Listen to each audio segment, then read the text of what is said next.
welcome to this e-learning video lesson program. Today we are going to see about the necessary skills required for a science teacher to make the teaching learning process a fruitful one. Today's lesson is on pedagogical content knowledge in science teaching. First, we must know what's pedagogy. It can be defined as the art of teaching. Pedagogy involves being able to convey knowledge and skills in ways that students can understand, remember, and apply. Pedagogical skills can be broadly divided into two.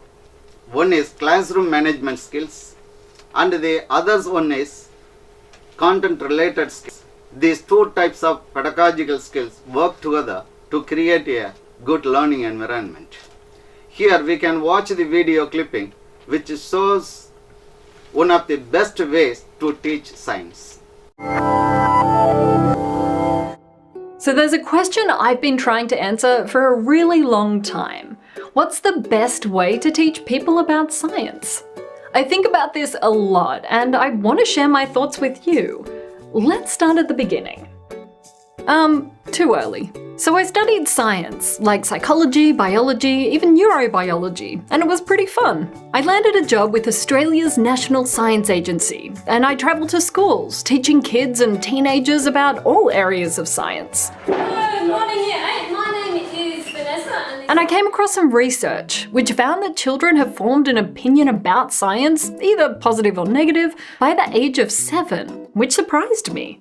So I was pretty motivated to show young kids how amazing science is. I took workshops to kids in remote tropical islands. I went to Papua New Guinea, and I even gave astronomy talks in the middle of Australia. More researchers found that problem solving is a much better approach in education than lectures and memorization. And since most of my classes were hands-on, I was pretty happy. Welcome to Mythbusters for the April school holidays. What we're doing today are going through 2 demonstrations and 8 hands-on myths that everyone will have to bust. And then I discovered YouTube. It intrigued me that a 5-minute video had the potential to reach millions of people, when I could only see a couple hundred students every week. But is online education as effective as place-based education? And does one have more of an impact than the other? I pondered these questions for a couple of years. Also, did I want to put my face all over the internet? I procrastinated for a while. I did a master's degree in science communication, and then I decided it's time. Braincraft was born. And it's been 2 and a bit years of trying to be a better writer and animator and editor. I tried to do some interactive things to get back to that problem-solving approach, and I just made a lot of videos to see what you guys liked. And then I stopped and thought, what is the best way to teach or inspire people about science? In videos, there's a spectrum of edutainment. On the education side, you have something textbook-inspired, like Crash Course. And on the entertainment side, you have something that feels like a movie, like Vsauce 3. Is one more effective than the other? So I asked Will, my supervisor from my master's research. He always has words to say.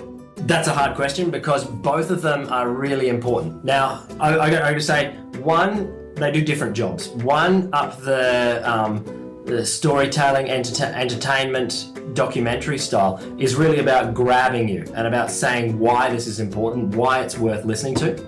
The other end is, there's a time and a place for a textbook. Look, I think the gap and the harder work is to do entertainment that grabs you and to say why something's important. Still, I thought I'd experiment and try something on the entertainment side of the spectrum, and the quality side of the quality versus quantity spectrum. But that's kind of hard to do by yourself. This is when the YouTube space stepped in. They very kindly provided me with a crew. My name's Ali Bricado and I'm the DP on this production. My name is Lena Al-Khatib and I'm the sound mixer for this project. And another stop-motion animator. Hi, I'm Jennifer and I am a stop-motion animator. I'm helping Vanessa today. To help bring my ideas to life. I wanted to create a beautiful animation about the work of a really cool scientist, Elizabeth Blackburn. I interviewed her first. Are there any steps that you take in your personal life Yes. to that have come from your research to try and be a Yes. healthier person? Yes, yes. And so the work in telomeres, which then grew into collaboration with people who And then we got to work animating for weeks. But why stop at one video? At the same time, I was planning a more cinematic approach.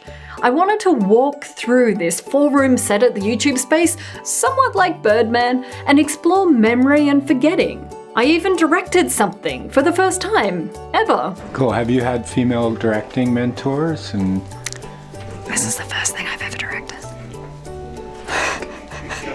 I have no mentors.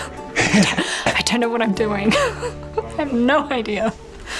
Do you think it's going well, Christopher? I think it's going great. And almost 3 months after I first wrote the 2 scripts, I'd finished my experiments. But what is the best way to teach people about science? What were my results? Really, there's no one answer to this question. There's benefits to different methods of teaching and experience for different audiences. So there's no perfect formula. But in the process of making these videos, I realized that if you stop questioning things and thinking critically about what you're creating, you stop learning how to improve. It's just like how scientists work. The process of science has so many connections to our everyday lives. And for me, experimenting with different formats was really valuable in testing the boundaries of what I can create. No matter how old you are, you should never stop doing experiments.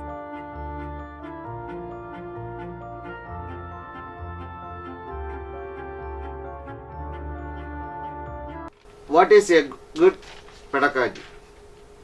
A good pedagogy involves not only imparting information but also providing opportunities to apply that information. A skilled teacher will be able to anticipate and respond to individual students' learning needs and challenges. For example, the teacher may apply different tactics for a slow learner to make him to learn the given subject matter or content in a more interesting way, like project method, for example, germination of seeds. Thus, we can say that the teacher must present appropriate tasks to the student's level of cognitive development. Now, what is PCK? PCK is pedagogical content knowledge. PCK includes the most useful form of representation of topics, the most powerful analogies, illustrations, examples, explanation in a word, the ways of representing and formulating the subject that make it comprehensible to others. Preconceptions that students of different ages and backgrounds bring with them to the learning of those most frequently taught topics and lessons. We can watch the video to have knowledge about TPAC. In discussions of learning technologies, you may have heard the acronym TPCK or TPAC. TPAC stands for Technological, Pedagogical, and Content Knowledge. So to understand what this is, we first need to draw a few circles. Let's start with a green circle and call this technology. Technology represents technical knowledge, so the ability to use software, the ability to use a computer, and so forth. There are other domains of knowledge as well, like for instance, content knowledge. So we'll put a C for content knowledge. This includes, if you're a high school language arts teacher, language arts. This includes science, social studies, and so forth. So what you as a teacher are trying to convey to your students. And also working off Schulman's idea, there is an idea of pedagogical knowledge as well. So this is how to teach. So for instance, though you may be an expert in quantum physics, you may not know how to teach quantum physics. Or if you're an expert in Shakespeare, you may not know how to teach Shakespeare. Similarly, there is a subdomain of knowledge called PCK, which is where pedagogical knowledge of a subject and content knowledge meet to allow you to effectively teach that specific content knowledge. Similarly, the authors of TPAC propose that there are other subdomains as well, like for instance, a technological content knowledge area in which you know the technology and how it relates to your content knowledge. So again, if you teach social studies, you know how to use technology to support your research in that field or your study of that field. Similarly, there's technological pedagogical knowledge in which you know how to use technology to support teaching.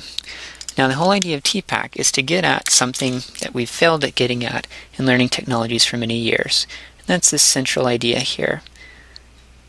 And this is how all three of these, technology, pedagogy, and content knowledge, work together in a very complicated way to support good teaching. Now, TPAC has been under some attack because it does propose to be an entire package or the full view of technological integration. And part of the response that TPAC authors have come up for in defending TPAC have been to put a dotted circle around everything that they say is context. So if you're in an elementary school, for instance, the way TPAC looks would be very different than if you were in higher education. If you were in a corporate sector, this might be very different as well. So ultimately, though, TPAC tries to get at understanding how these three domains of knowledge interact with one another and creating subdomains that are essential to understand to support effective technological integration. Pedagogical content knowledge is an accumulation of common elements such as knowledge of subject matter, knowledge of students and possible misconceptions, knowledge of curricula, and knowledge of general pedagogy. From this video, we come to know how conservation of mass may be taught. Okay, students, so here we have a cup of water. How could we change the state of the water? Well, we could put it in the freezer. Okay, what other ways can you think of? Well, we could put it on the stove and boil it, and I think it'd turn to steam. Interesting. So if we were to put this water in the freezer, what would happen to it? It would turn into ice. All right, so if the water turns into ice, what is the difference, if any, between the mass of the water and the mass of the ice? Well, I think if you put it in the freezer and it becomes ice, it has to be heavier because ice is heavy and so water is light, so the ice is heavier. Okay, what do you think? Well, I think it's lighter because ice is kind of like snow, and if I have a handful of snow, that's pretty light, and I think water is denser and heavier, so I think the ice is going to be lighter. Interesting. Any other thoughts? Well, I don't think so, because whenever I have my water bottle and I freeze it, it expands, so it takes up more space, and so it has to be heavier, and plus, everyone knows that solids are heavier than liquids. Those are some interesting points. So now we are going to conduct an experiment about this cup of water. In front of me is a balance scale using a ruler. You can see that the mass of the sand is weighing down one side of the scale. However, if we put the water on the opposite side of the scale, the ruler will be balanced. This shows that the cup of sand and the cup of water weigh the same. We're going to use weight to test the mass of the water and the ice using this balance scale. According to Hadley, the ice is going to have more mass than the water. So Hadley, will you show me what the scale will look like when we put the ice on it, according to your prediction? If the ice is heavier, then the sand will be kind of up in the air like that. That's right, because why? Because the ice is heavier than the sand, and the sand weighs the same as the water, so the ice will be heavier than the sand. Good explanation. Now, according to your prediction, Kara, the ice is going to have less mass than the water. What will the scale look like when we put the ice on, according to your prediction? Well, because this will be the ice, and I believe that it will be lighter, I think the scale is going to look like this, because the sand is heavier. Okay. So now we're going to put this cup of water in the freezer. We're going to let it freeze overnight, and then tomorrow we're going to test our predictions. Sounds good. Okay. So as you can see, our water froze into ice overnight, so now we have our cup of ice, and we're going to see if our predictions were correct. Interesting. According to the scale, the water has the same amount of mass when it's frozen into ice. Why do you think that is? Well, in science class we talked about the particles, and I guess there weren't any really particles created or taken away, so I guess it kind of makes sense. Is that why they have the same mass? Because there are no more or no fewer particles? What do you think? I think it's because there's the same amount of particles.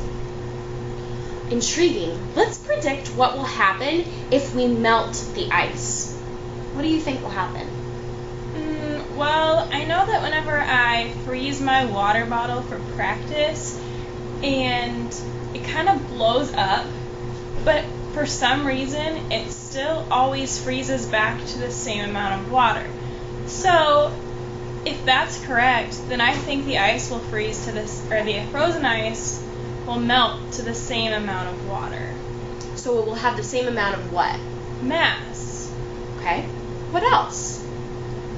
Well, I think because the mass stayed the same when it went from water to ice, that it would kind of make sense for there to be the same mass when it melts back into water. Let's see if your predictions are correct. We're going to go ahead and melt the ice, let it melt, and we'll come back later and see what happens. Okay. So now that the ice is clearly melted back into water, we're going to test our predictions and our understanding of mass by reweighing the water against this cup of sand. And they weigh the same. Wow. All right. So your predictions are correct, and therefore we know the mass of any amount of matter is conserved or remains the same when it changes form, such as water into ice. Wow, that's cool.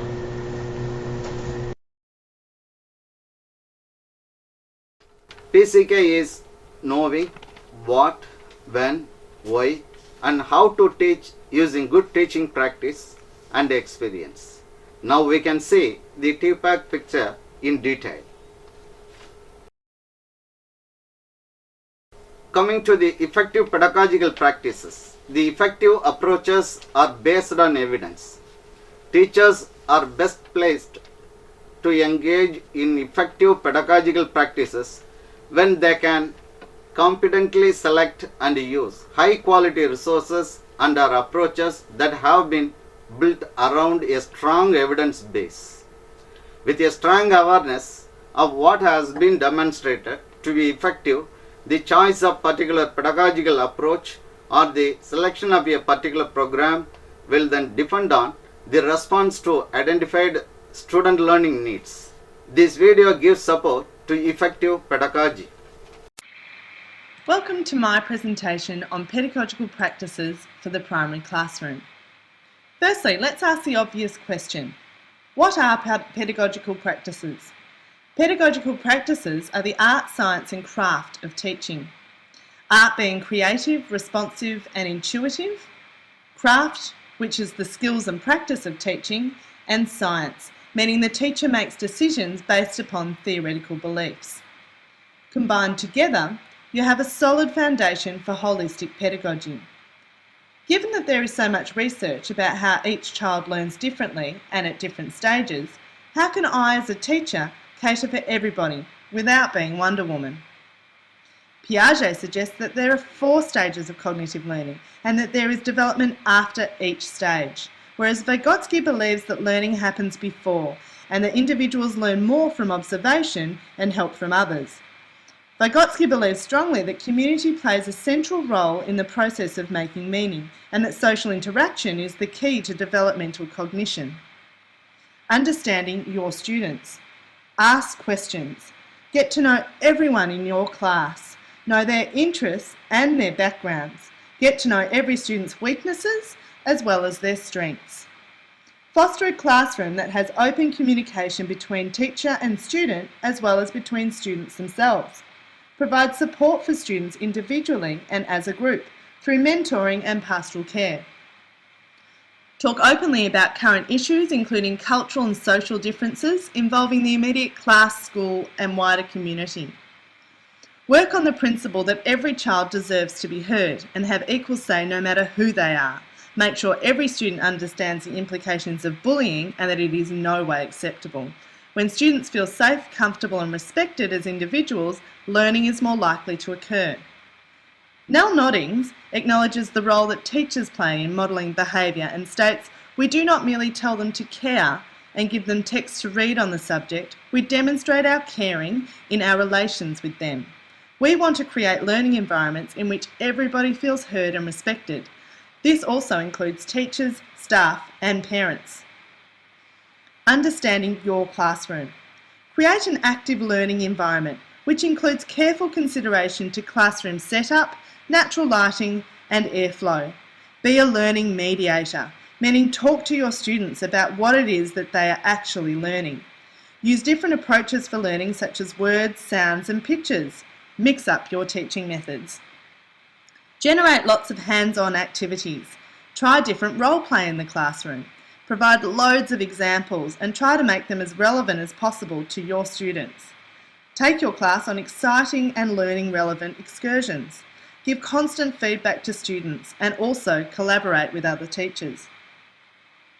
Achieving positive learning outcomes. Understand your topic thoroughly and know your final proposed outcome. Check for understanding throughout the task and incorporate constructive feedback. Encourage interactive learning. Teach active listening.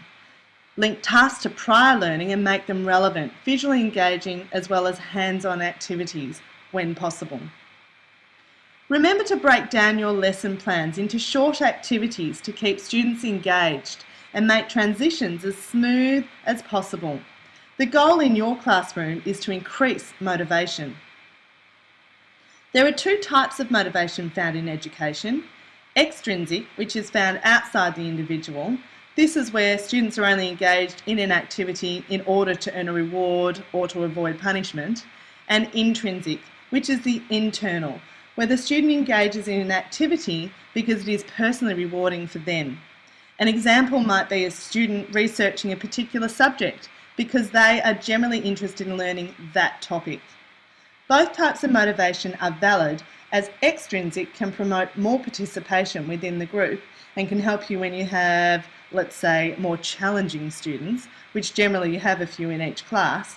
But as educators, we would like to encourage intrinsic motivation, which stimulates the brain, gets students actively involved and generates an optimal learning environment.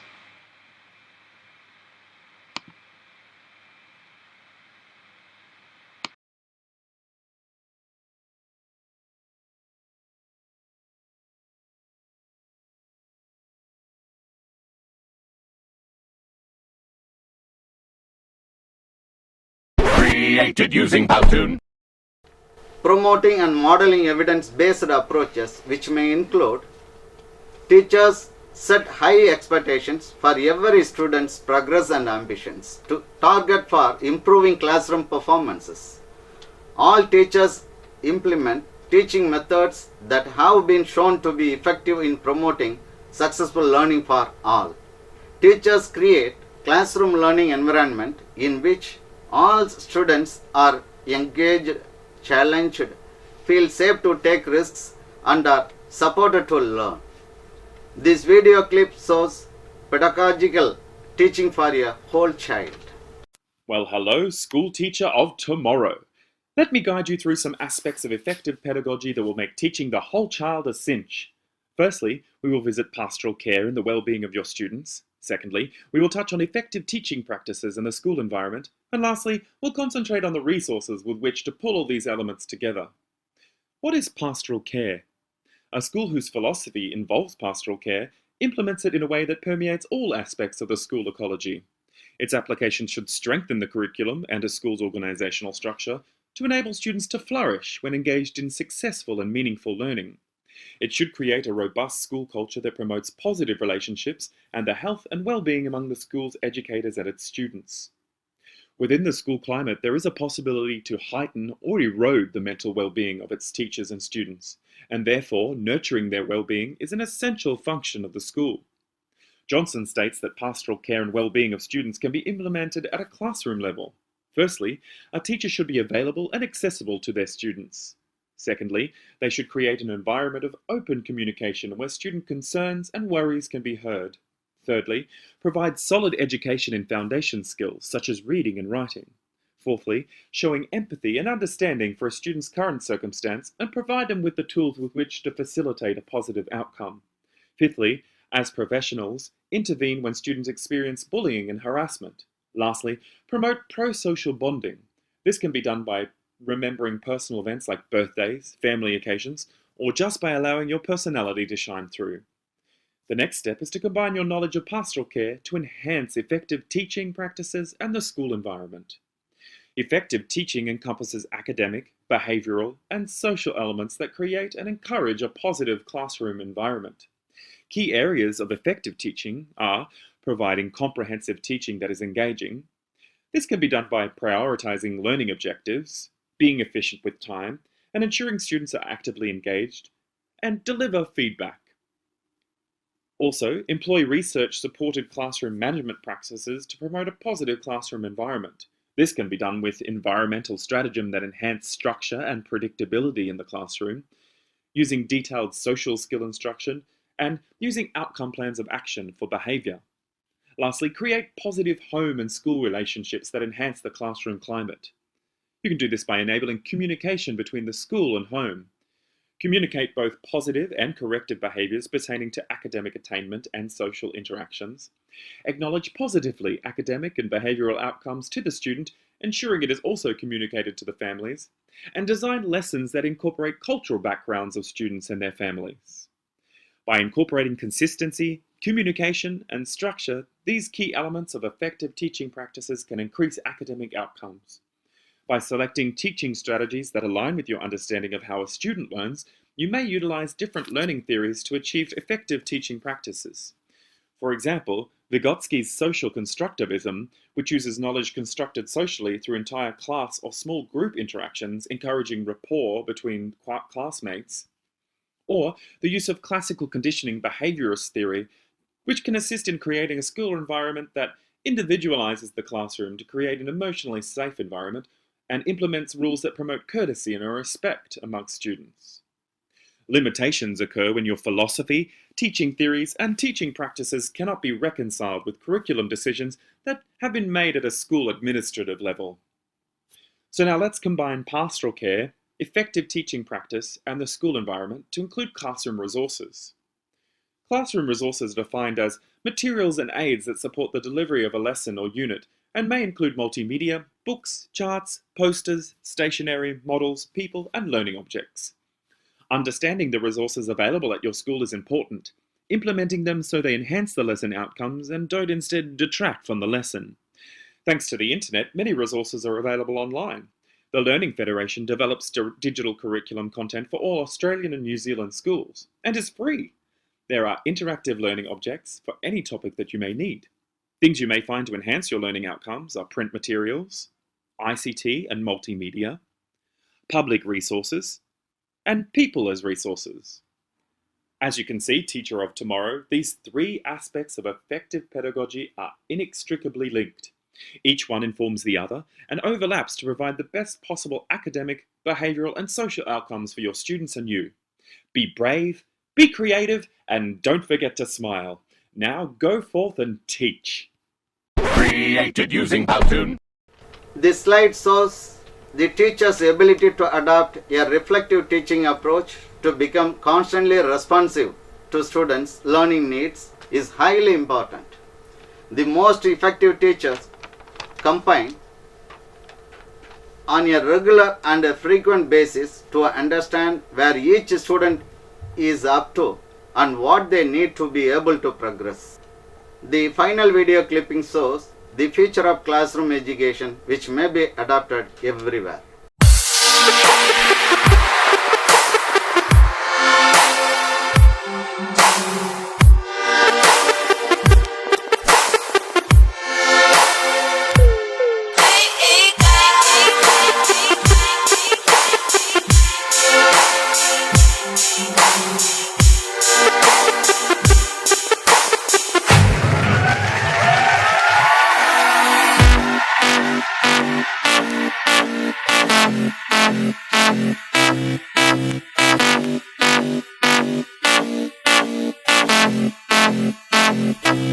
It's like gold dust. You hear me coming through your speakers.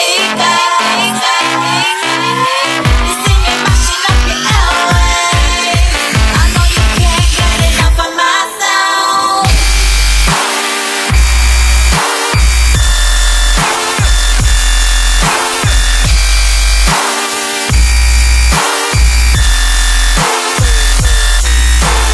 Gold dust.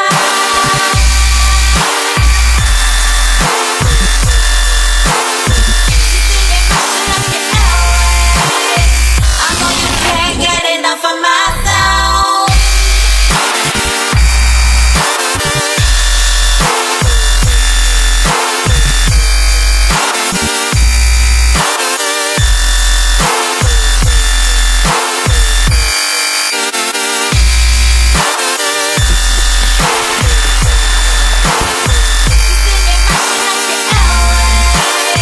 I know you can't get enough of my sound.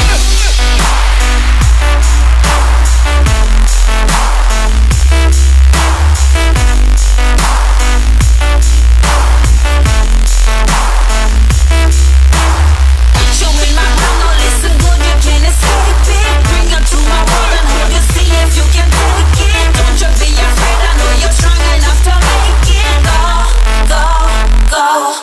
It's like gold dust.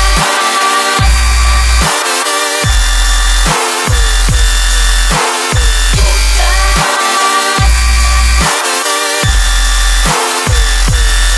It's like gold dust.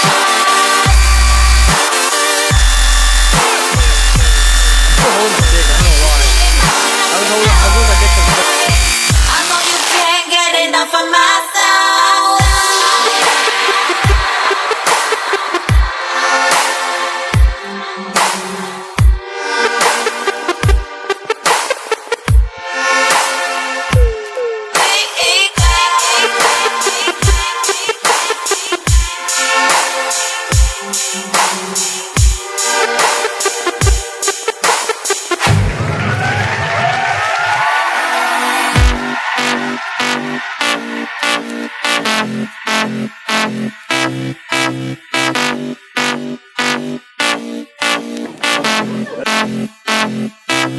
It's like gold dust. Above all, it is the difference in the teachers that makes the difference in student learning. Thank you.